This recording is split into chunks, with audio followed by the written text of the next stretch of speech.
Alright, if I were a Bloodwing, where would I be? We'll start at the inn. It only makes sense.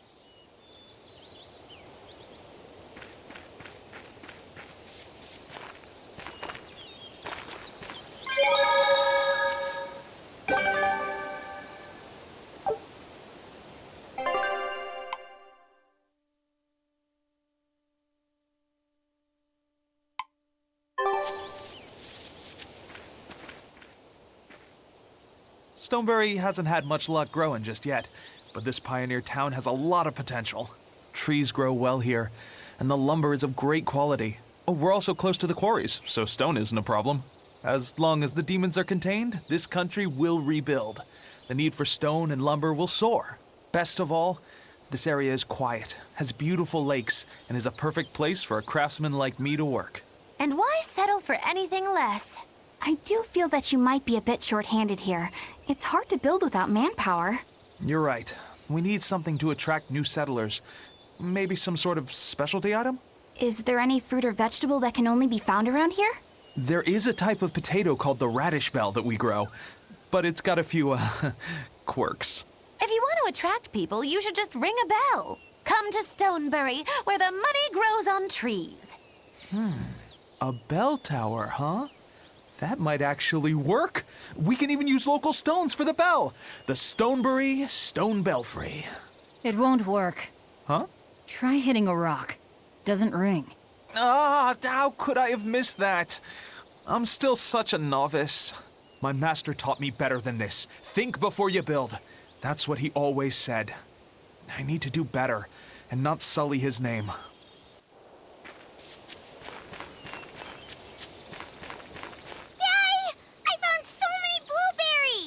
What are you gonna do with all those? Make jam? I'm going to feed them to my chickens. That way they'll lay eggs with purple yolks. What? You know that won't work, right? It sure will. The color of yolks change depending on what a hen eats. My grandma taught me that. Actually, we always feed our chickens corn. Is that why their yolks are yellow? What are you gonna do with purple eggs anyway? Tourists are coming from the capital again, right?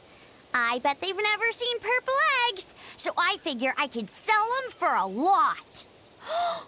Maybe I can even make our village famous! You've thought this out, but will they really sell? You know what they'd make, right?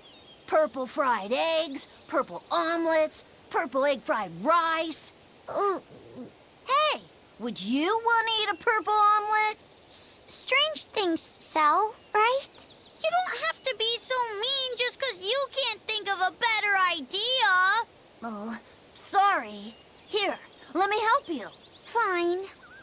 Go catch a whole barrel full of jewel beetles. If we feed them to my chickens, we'll get eggs with yolks like shining jewels. I really wouldn't want to be your chickens, but... What a carefree village. But you know, this is what really makes humanity amazing to me. Attempting the impossible. Reaching for the stars, just as a... Aye. Though we may stumble countless times on our way, we can achieve anything. Attempting the That's all well and good, but there are some lines that should never be crossed. Purple eggs. Blech. Raspberries, strawberries, blueberries. They all grow in abundance. We even have a fairy tale about it. One day the ground was covered with so many fallen berries, they all became Stoneberries. Is that how the town got its name? The spelling has changed some, but yes. Berries are an important part of this village. We harvest local berries to make jams, pastries, gels, and all sorts of Berry-flavored gels! We've exported our jam and fruit for a while now, but our raspberry gels are still being perfected. Aw, Are the vegetables growing in that field special too? I don't think I've ever seen anything like them before. You've got sharp eyes. But that's right. They're a rare species of wild potato. We discovered them in the mountains nearby. Sadly, the potatoes are actually highly poisoned. Really? But they look so good. They do. But the skin and the sprouts are toxic. If you aren't careful when removing them, it's deadly poison aside. They're sweet, fluffy, and go great with butter. And when they're fried nice and crispy, they're the best. So just skin them and sell them. What's the problem? Yes, we've thought of that, but the way they are now, you have to peel off quite a bit before you get to the edible part. Peel one as big as your fist, and all you get for your trouble is a bit of meat the size of an egg yolk. That's why we're selectively breeding them. One day, they'll have only a thin layer of poison. Why not breed them to get rid of the poison altogether? With no poison, bugs will eat them, and they'll be more vulnerable to cold and heat. With potatoes, as with people, getting rid of everything harmful.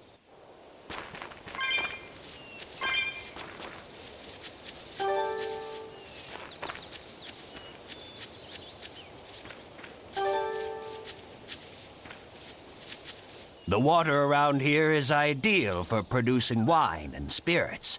I've been thinking about fermenting something new. What will you make? This region's specialty is berries, so a berry wine? But the chilly air and level of humidity here should be just right for making an amber draft. Considering the geography around here, the water must contain a high mineral content if you use it to make a rice wine. I've considered all those options, but I must create something that can surpass my greatest rival, Sleeping Princess. But that's nearly impossible to make. Exactly. Not an easy task, to say the least. Sleeping Princess is made by filling an emerald cask with water from an enchanted mountain spring and sitting it in direct sunlight. The water's magic causes it to change color each year. When it reaches the same deep green hue of the cask, it's ready. Solar fermenting, huh? It won't be easy to surpass a marvel of the winemaking world like... True, but I've finally found it. A gemstone? Will you make a cask from it? That would just make it an imitation. No, what I found can only be called a natural rock filter. You're filtering wine with a rock? Deep in the heart of these mountains, I found a stone that absorbs liquids. The taste of it was unbelievable. It preserved the luscious richness of the berries while adding a clarity that left me breathless. I call it pure... my apologies, but I drank that thimbleful for my tasting. It'll be about 50 years. I doubt I'll see a full bottle in... 50 years, huh? I've never been so glad not to be...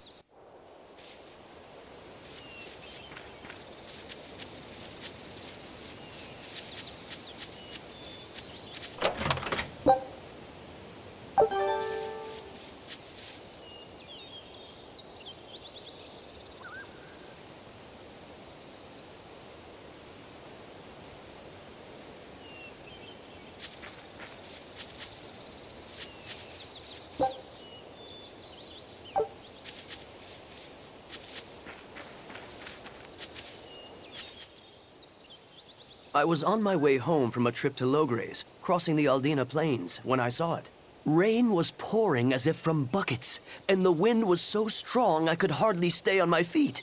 From the vast darkness of the sky, a monster of tremendous size descended, like the essence of the storm itself. A huge flying demon? At that moment, a group of exorcists leapt out from their hiding spots and began to battle the demon beast. But it met their swords with its fearsome horns, and a swipe of its tail threw... Horns? Where did the demon go? I couldn't tell you. I was so frightened. I hope the Abbey can get rid of it. But the beast took out 3 exorcists. Come to think of it, another person was there too. Zavid. If you're going to the Aldina Plains, I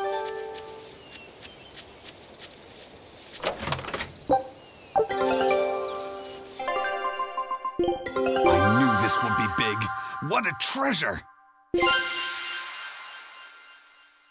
All right. Show him how I free.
Savid. Well, hello, sailor.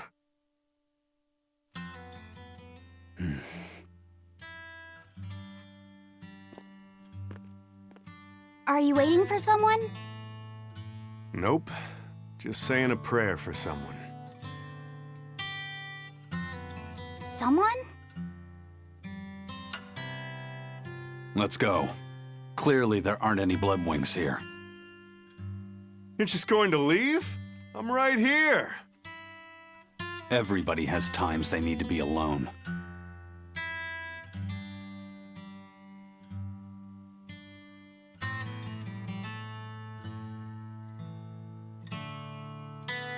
Fee. Right, coming.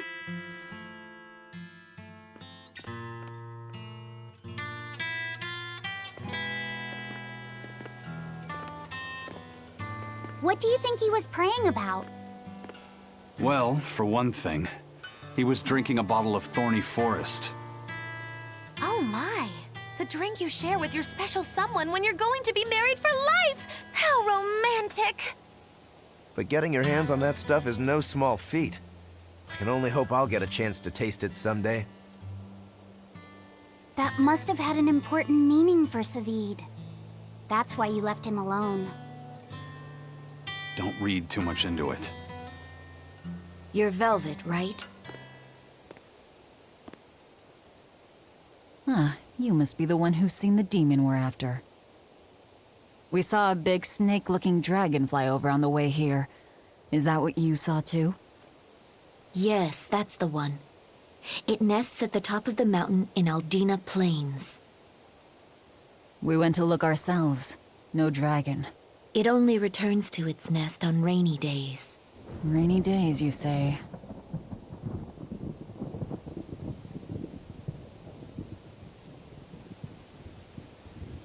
Oh, just look at what you went and made the weather gods do! This doesn't bode well. Not at all! Thanks. We'll give it another shot.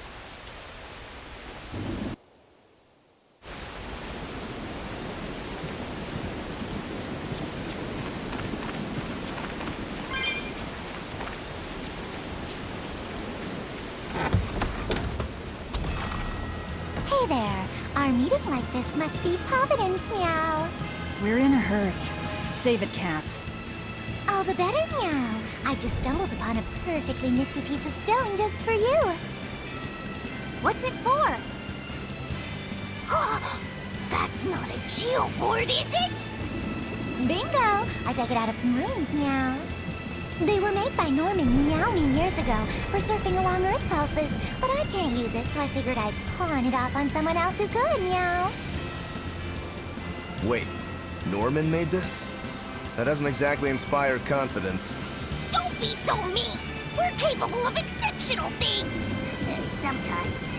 When a Norman speaks their own name, the board springs to life and whisks its masters away at top speed.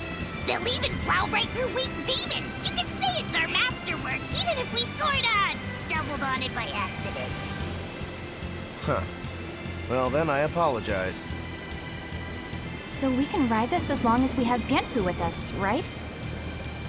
Well, kind of. Do you have to use your true name to activate it? Not my true name, no. My Norman name. Wouldn't that just be Bienfu? No. Norman have a separate name that goes something like Norman so-and-so. It's almost more a title than a name. Often the name has something to do with what they're good at. Something like attack, or chain, or aqua. Right. You could say names like Bienfu and Grimoire are more like stage names. I actually don't know Bienfu's Norman name, but I can't wait to find out. What is your name, Bienfu? Come on, out with it. We're in a hurry. Norman Brave. Whoa, look at that! Wait, Bienfu. Your Norman name is Brave? That is so deliciously absurd! Why do you think I've never told you before, At least the board works, meow. And if we get on this board, it'll move us around? Well, about that.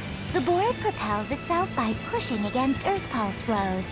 To do that, the board needs information on the flows. But this one here's a completely blank slate, meow. First, you need to find the geotrees in each area. They serve as a conduit between the surface land and the Earth pulses, meow. Once you've actually located a geotree, you can record that area's Earth pulse data into your geoboard, meow. Got it. This area's geotree is right over there, meow. All right then. So long as we find more geotrees, we'll be able to use the geoboard to travel much more quickly.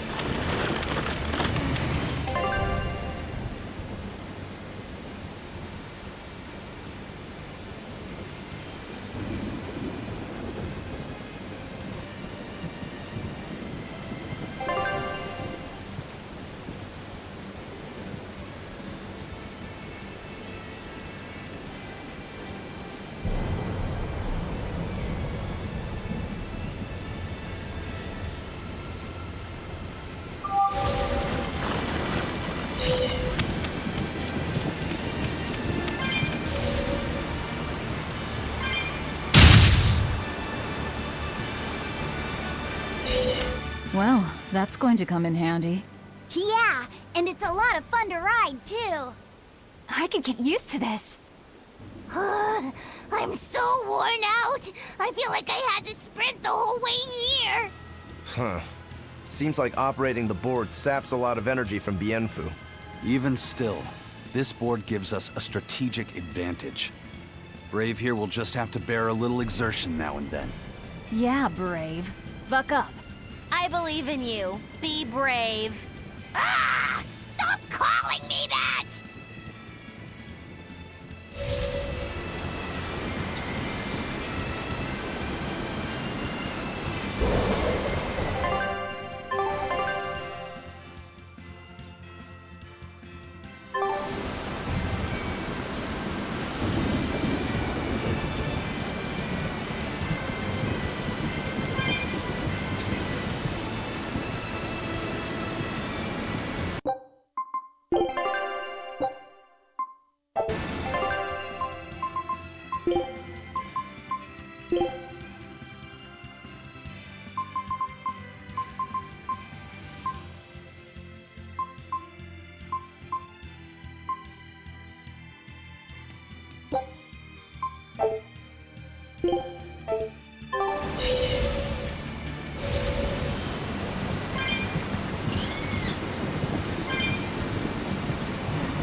Looks so deadly.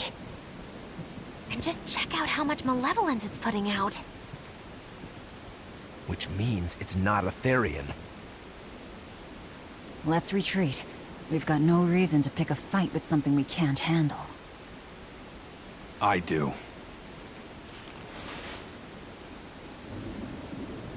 Oh, you're up for it? What? What are you doing? She's right. Fighting this creature is a good way to end up dead. Oh, sorry.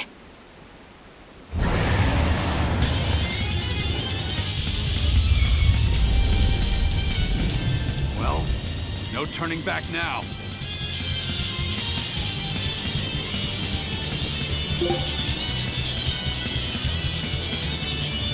Damn it, this wasn't part of the plan! Yeah, but training like this doesn't come around every day. Be on your guard. One wrong move and you're done for.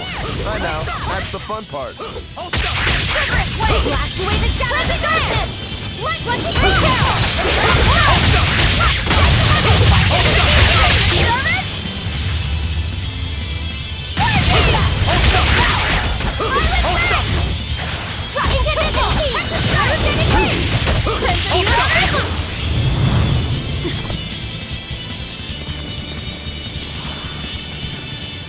Yep. This one definitely puts up a better fight than your average demon. Is there any hope of actually defeating this thing? I'll do whatever it takes. That's my way.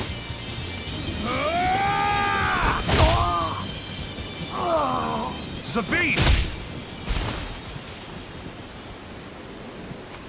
Yeah. I see you're out for blood, as usual. You knew, didn't you, Eisen?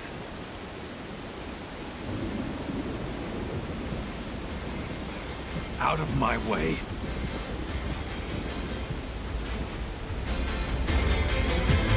What? Are you protecting the dragon? She's not a dragon! Huh? Back off, or I'll make you back off.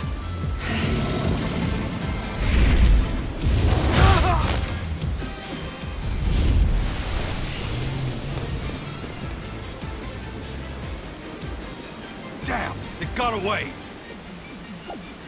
That hurts, babe. Here we hadn't seen each other in so long.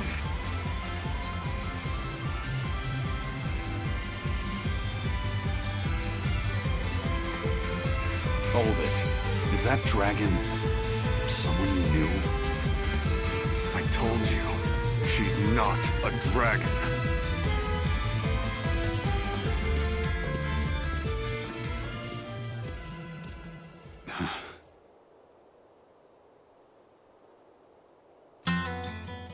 So, it seems old check out my pecs and the dragon have some kind... Did I hear you right? We're talking about a dragon. I know what I said. But how could that be? When Malachim are tainted by malevolence, a dragon is what ultimately results. So you're saying that dragon was a Moloch Zavid once? She must be who he was praying for back. Yeah. But do Malachim put out malevolence? No. Not by themselves. But if one remains in contact with humans or demons who do... What about you, kiddo? You feel anything weird after you got thrown in? I did. Can't say I'm surprised. The air there was thick with If I'd stayed there, I might be a dragon. Is having a vessel not enough to prevent a Moloch? A vessel can reduce the effect by stripping their Malachim of consciousness. The Abbey exorcist, but nothing in this world is guaranteed. Can a dragon ever be changed back? Nope. Just like with demons. Do they still hold on to some part of who they were? You saw that dragon. Well, But Zavid still won't kill it. Eisen, listen. Whatever business you and Zavid have with that dragon, but I won't tolerate you getting the rest of us. You've got it. Good. Now, let's get back to the Therian hunt. If what Eisen said is true, then could I wind up as a dragon or I I don't know.